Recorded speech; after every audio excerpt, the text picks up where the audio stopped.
우리 다 함께 사도신경을 고백하겠습니다.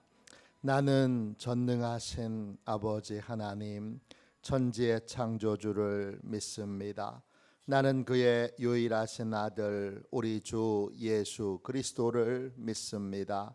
그는 성령으로 잉태되어 동정녀 마리아에게서 나시고 본디오 빌라도에게 고난을 받아 십자가에 못 박혀 죽으시고 장사된 지 사흘 만에 죽은 자 가운데서 다시 살아나셨으며 하늘에 오르시어 전능하신 아버지 하나님 우편에 앉아 계시다가 거기로부터 살아있는 자와 죽은 자를 심판하러 오십니다. 나는 성령을 믿으며 거룩한 공교회와 성도의 교제와 죄를 용서받는 것과 몸의 부활과 영생을 믿습니다. 아멘. 우리 함께 찬양하겠습니다. 327장 우리 함께 찬양하겠습니다. 327장입니다.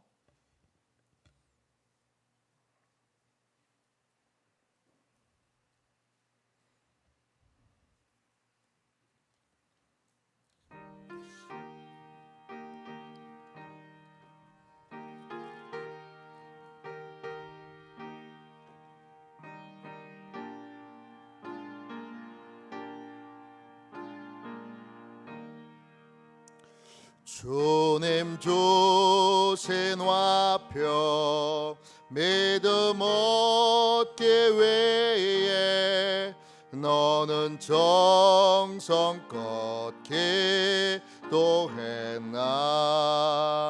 주의 제단 앞에 모두 바치기 전 복을 받을 줄 생각 마라. 주의 제단에 산 제사드린 후에 주 내 맘을 조장하네.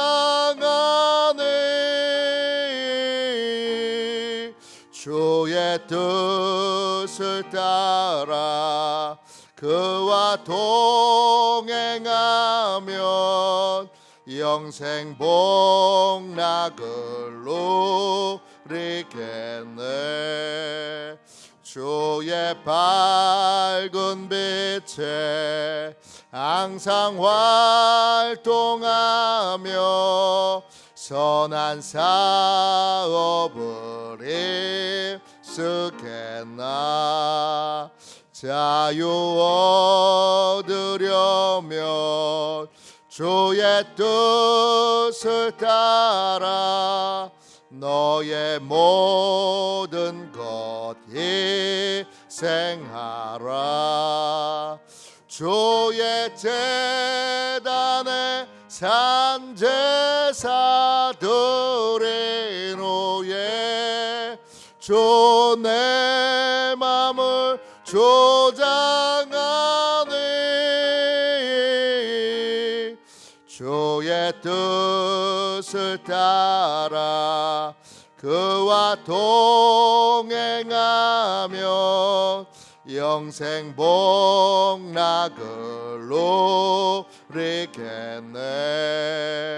주의 제단 앞에 모두 바친 후에 주와 온전히 사귀겠네.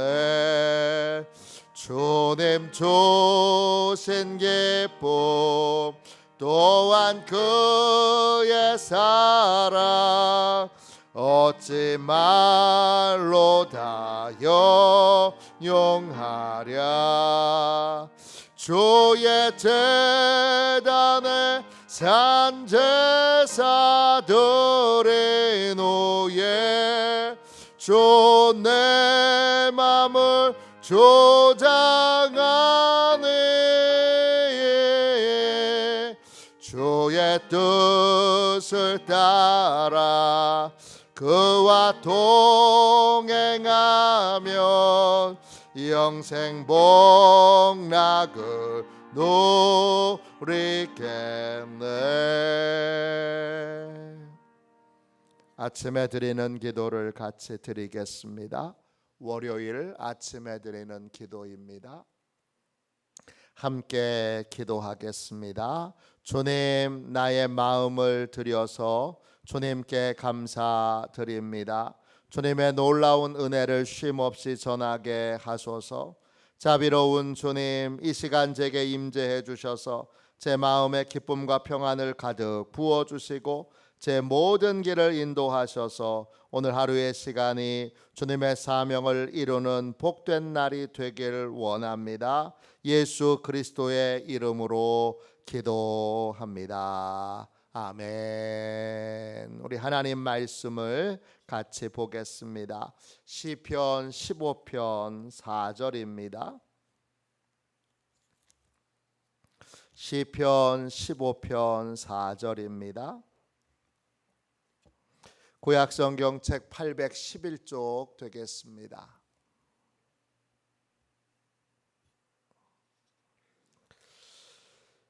시편 15편 4절 말씀을 한 목소리로 같이 읽겠습니다. 같이 읽습니다.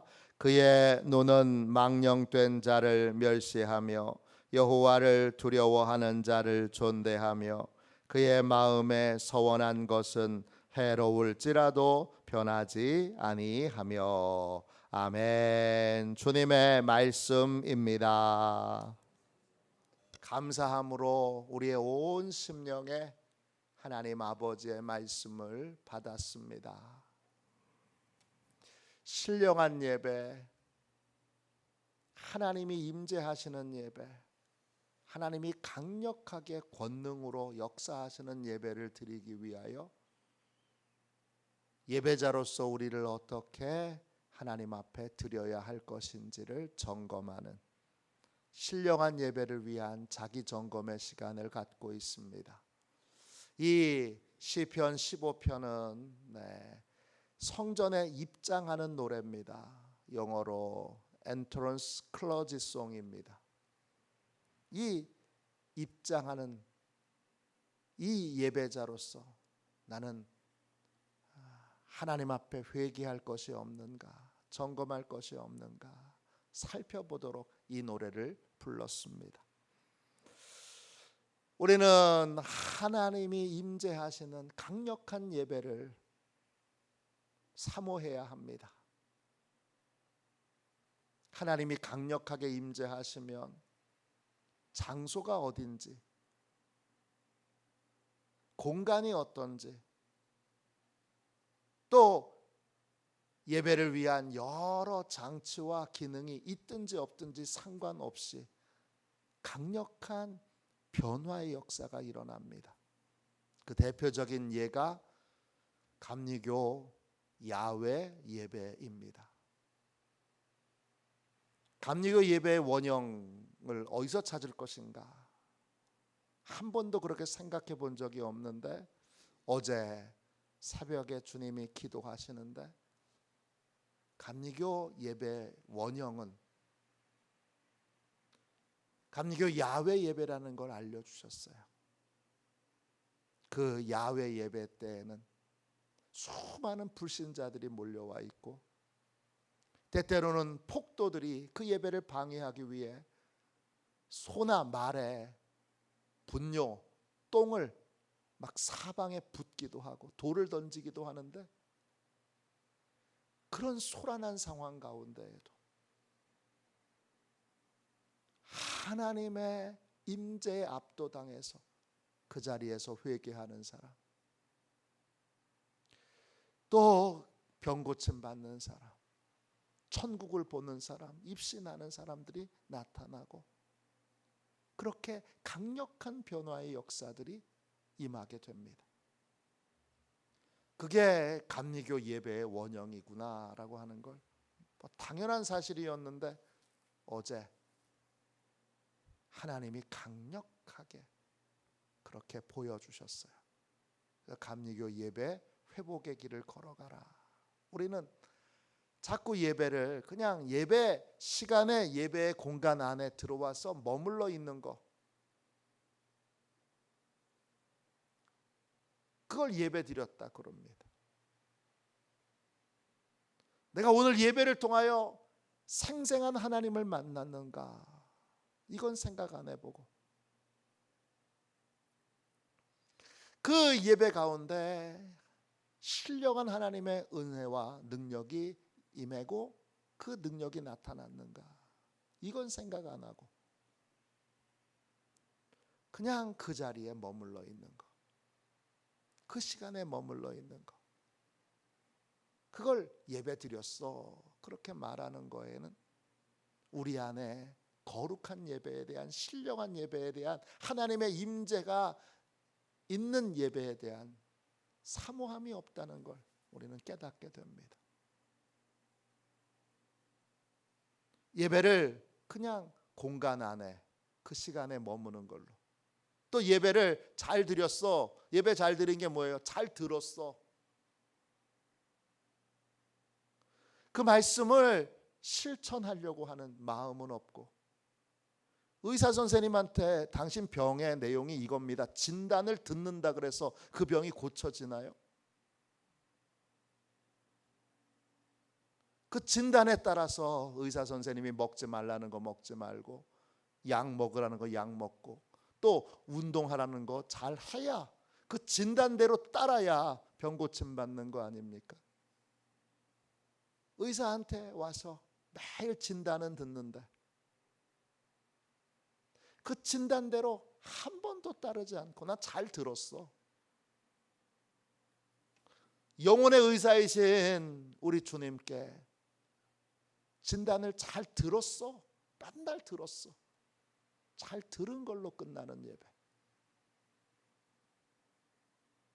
잘 들은 것 가운데 정말 주의 말씀을 따라서 행한 건 뭐가 있는지, 주님의 명령에 뭘 순종했는지는 한 번도 점검해 보거나 확인해 보지 않고, 나 잘 들었어, 나 40년 동안 예배에 그 시간 안에 있었고 또 잘 들었어, 그걸 예배를 잘 드린 걸로 생각하는 우리들의 태도에 대하여 이 시편 15편은 강력한 도전을 주고 있습니다. 하나님의 임재를 경험해야 그게 진정한 예배죠. 그러면 감리교 초창기 야외 예배, 그렇게 마이크가 있었던 것도 아니고 사람 불량배들이 와서 막 휘젓고 다니면서 그렇게 방해했는데, 그럼에도 불구하고 강력한 성령의 역사와 강력한 하나님의 임재가 있던 예배와 지금 오늘 우리의 예배의 가장 큰 차이는 뭐죠? 우리의 예배에는 회개가 없어요. 우리의 예배에는 하나님이 원하시는 회개가 없어요. 그래서 이 시편 15편이 중요하고, 이 15편을 통하여 회개해야 되는데 뭘 놓고 회개해야 되는지, 이걸 하나하나 알려주는 것이 오늘 하나님의 귀한 말씀입니다. 1절에서 신령한 예배를 드리려면 어떻게 해야 됩니까? 다윗이 묻고 2절부터 5절까지 하나님이 대답해 주시는데, 2절은 세 가지로 하나님과의 관계를 점검하게 하고 회개하게 합니다. 3절은 지극히 작은 자와의 관계에 대하여 하나님이 점검하게 하고 확인하게 합니다. 감리교는 초기부터 영국 사회에서 가장 소외되었던 지극히 작은 자였던 광부, 군인들, 그리고 불황자들, 고아들, 이들에 대하여 관심을 갖고 고아들을 위한 고아원과 학교를 세우고, 또 광부들을 위한 그러한 속회를 구성하고, 군인들을 위한 속회를 구성하고, 그러면서 그들을 돌보는 일들을 했던 것이죠.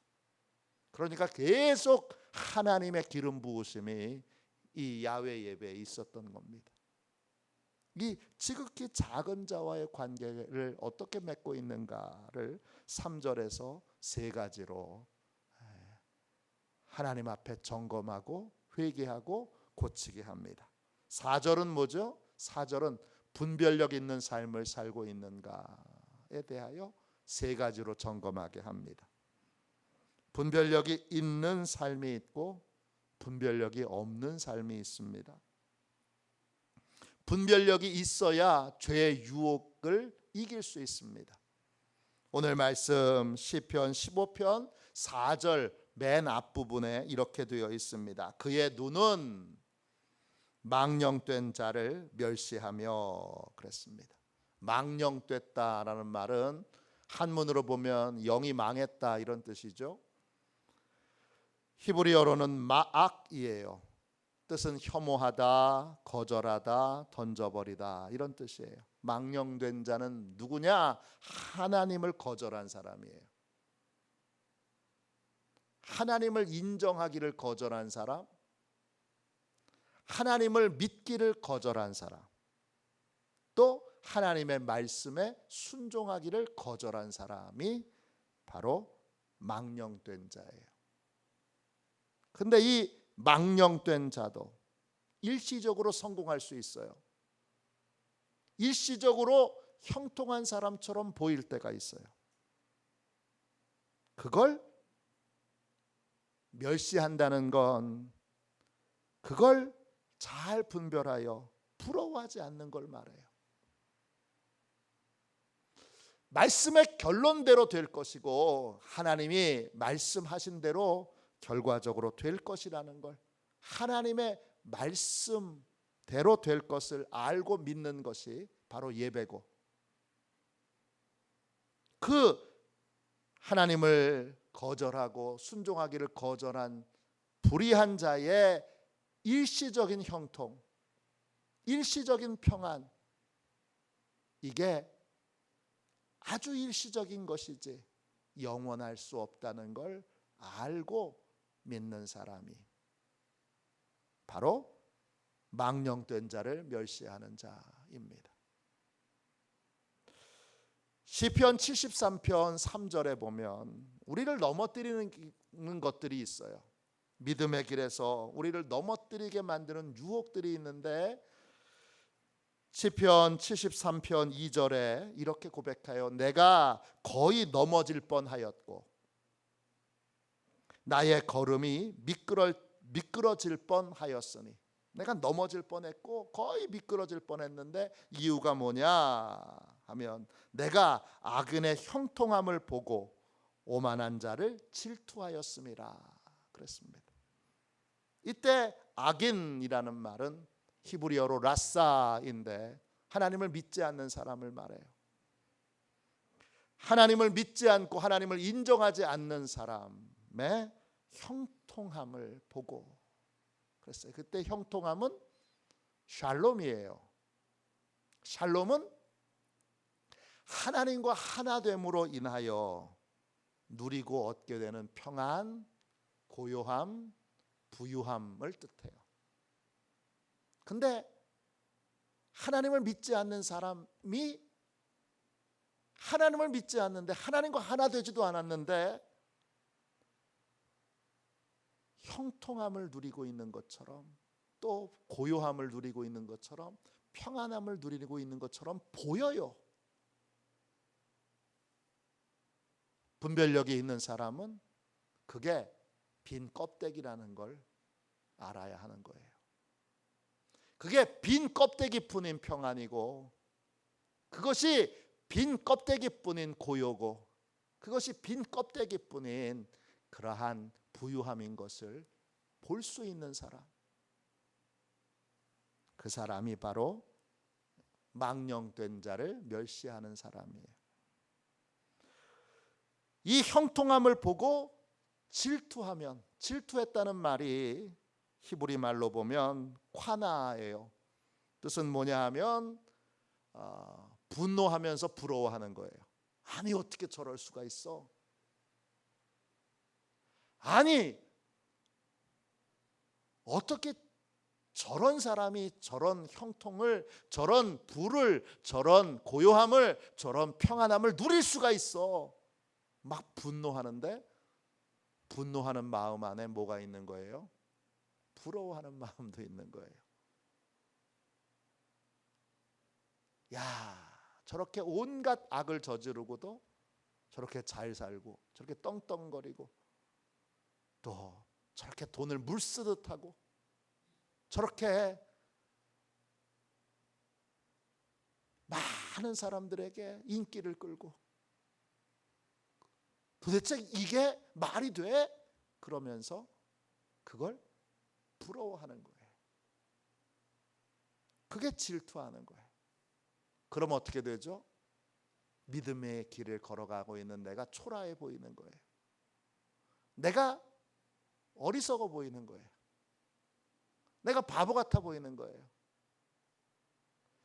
야, 저렇게 불의를 저지르고 온갖 죄를 저지르면서도 저렇게 인기도 있고 저렇게 떵떵거리고 저렇게 남들이 부러워하는 인생을 잘 살고 있는 저 사람을 보니까 믿음의 길을 걸어가는 나는 너무 초라해 보이고 나는 바보 같아 보이고 나는 멍청해 보이는 거죠.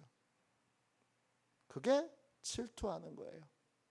그러면 어떻게 되죠? 이 질투하는 마음이 계속 커지면 예배를 드리러 나왔을 때 제일 먼저 하나님의 진리를, 하나님의 말씀을 붙들도록 그 마음을 점검하여 하나님 앞에 씻어내고 회개해야 되는데 그렇게 하지 않고 계속 부러워하는 마음을 마음에 품고 또 품고 또 품으면서 그렇게 예배드리면 그건 하나님을 예배하는 예배가 되지 못하고 그냥 그 자리에 앉아 있을 뿐이고, 그렇게 질투하는 마음, 부러워하는 마음, 분노하면서 부러워하는 마음이 늘 같이 있게 되면 결국 믿음의 길에서 미끄러지게 됩니다.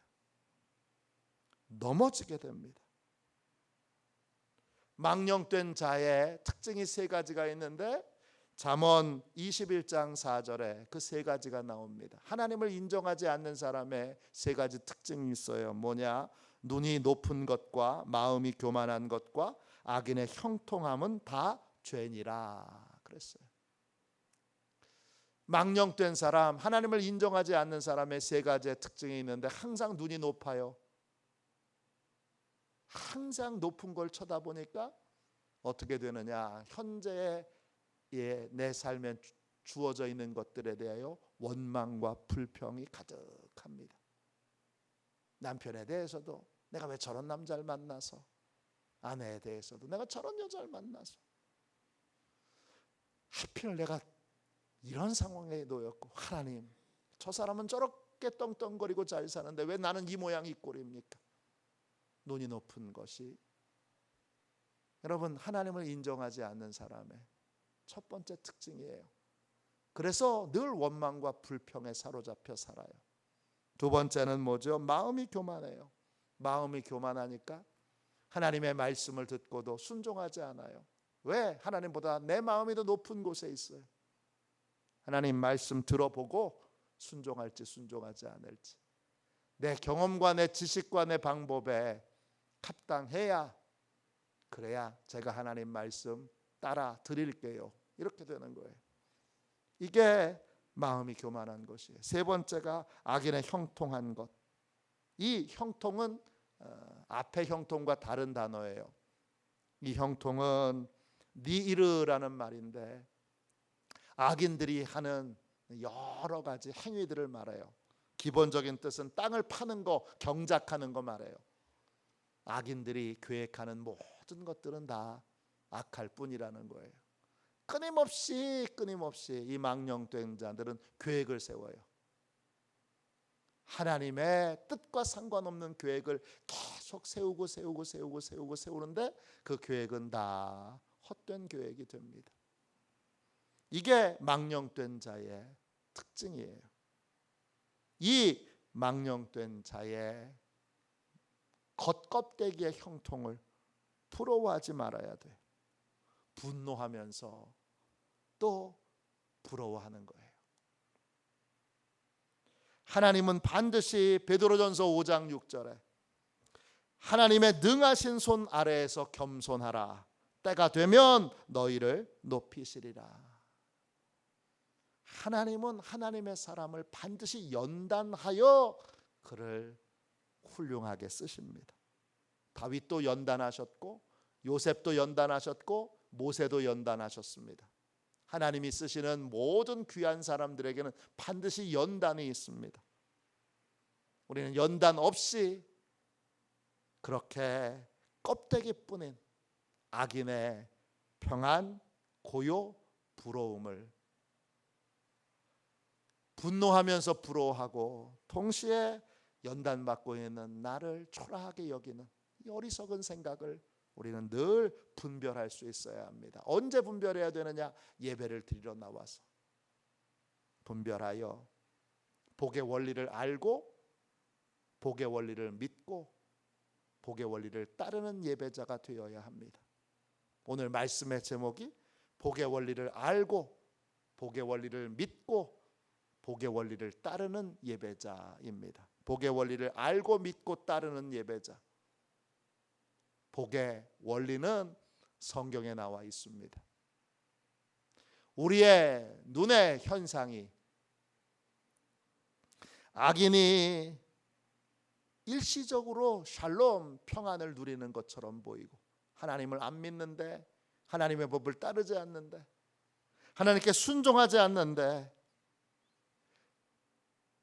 평안을 누리고 또 큰 풍요를 누리고 또 참으로 고요한 아무 근심 걱정 없는 것처럼 그렇게 인생을 사는 것처럼 볼 때 그때 우리는 그들의 하나님 없는 사람의 샬롬은 껍데기뿐이라는 걸, 모양만 그렇다는 걸, 이게 사단의 미혹이라는 걸 알고 그걸 부러워하며 현실의 믿음의 길을 걸어가고 있는 나를 초라하게 여기고 하나님의 연단을 받고 있는 나를 부끄럽게 여기는 이 미혹에 빠지지 않도록 우리는 늘 예배 가운데 나아갈 때마다 내가 망령된 자에 대한 분별력을 가지고 있는지를 점검하고 확인해야 합니다. 이것이 하나님이 기뻐하시는 예배입니다. 이 망령된 자에 대한 분별력을 갖지 못하면 우리는 결국 믿음의 길에서 넘어지게 되고 믿음의 길에서 미끄러지게 됩니다. 그렇게 되지 않도록 하나님 분별력 있는 눈을 갖게 해주세요. 악인의 샬롬에 대하여 분별력 있는 그러한 믿음의 사람, 눈에 보이는 현상이 아니라 하나님의 진리를 믿음으로 견고하게 붙드는 분별력 있는 믿음의 삶을 살도록 기도하는, 늘 예배마다 이걸 다시 한번 확인하고 미혹에 당하지 않도록 명백하게 분별하는 저와 여러분이 되시기를 주님의 이름으로 축원합니다. 기도하겠습니다. 자비로우신 하나님,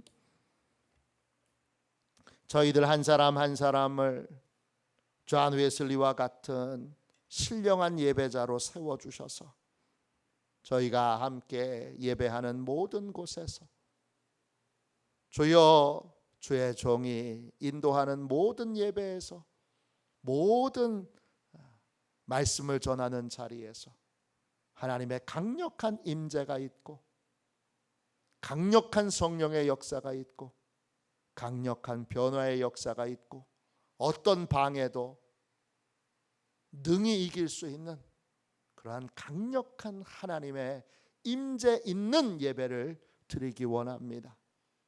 저희 화도 시온교회에서 드리는 모든 예배를 감리교 예배가 회복되는 복된 시간이 되도록 하나님 강력하게 역사하여 주시고 장소에 상관없이 주여 신령과 진정으로 예배하는 그러한 복되고 귀한 시온의 가족들이 다 되도록 역사하여 주시옵소서.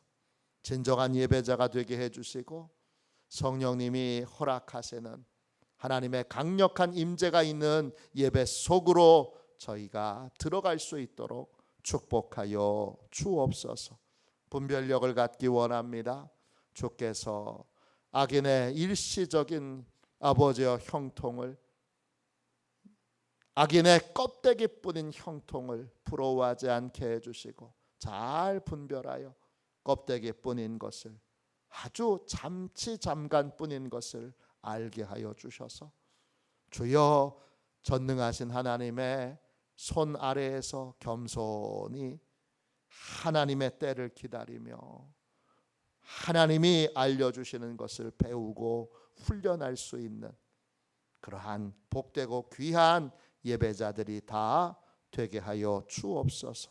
시온의 모든 가족들을 그렇게 축복해 주실 것을 믿으며 거룩하신 예수님의 이름으로 간절히 기도하옵나이다. 아멘. 주기도문 하겠습니다. 하늘에 계신 우리 아버지, 아버지의 이름을 거룩하게 하시며 아버지의 나라가 오게 하시며 아버지의 뜻이 하늘에서와 같이 땅에서도 이루어지게 하소서. 오늘 우리에게 일용할 양식을 주시고 우리가 우리에게 잘못한 사람을 용서하여 준 것 같이 우리 죄를 용서하여 주시고 우리를 시험에 빠지지 않게 하시고 악에서 구하소서. 나라와 권능과 영광이 영원히 아버지의 것입니다. 아멘. 우리 설교 능력을 위하여 같이 기도하고 오늘 귀한 말씀을 붙들고 감리교 예배 회복을 위하여 우리 함께 뜨겁게 기도하겠습니다.